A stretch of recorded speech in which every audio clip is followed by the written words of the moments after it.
pense que je vais vraiment décevoir plus d'un, mais j'ai abandonné Sherlock Holmes. M'assassinez pas, s'il vous plaît. En vrai, j'avais adoré le livre qui avait été fait, et puis je sais que Sherlock Holmes, c'est un classique de la littérature policière, donc je me disais, il faut vraiment que je lise. Donc là, j'ai pris la version qui s'appelle Le Vampire du Sussex. Je pense qu'on a d'autres.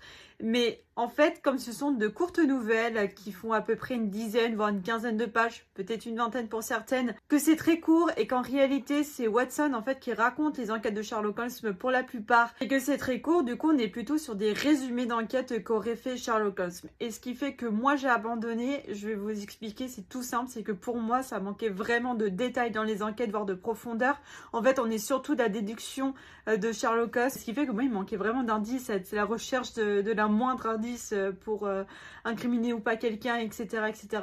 Et ce qui fait que voilà, on est beaucoup trop sur la déduction, on est beaucoup en surface pour moi dans ces enquêtes-là. Donc voilà, donc ça n'a pas matché mais pour moi, mais pour ceux qui veulent vraiment des enquêtes très courtes à lire et qui veulent juste lire une enquête par-ci par-là, une nouvelle par-ci par-là, ça c'est l'idéal pour vous. Mais pour l'instant, même si je le porte pas dans mon cœur, je me dis que peut-être il peut toujours me servir, que ce soit pour un travail ou quoi, donc je le garde.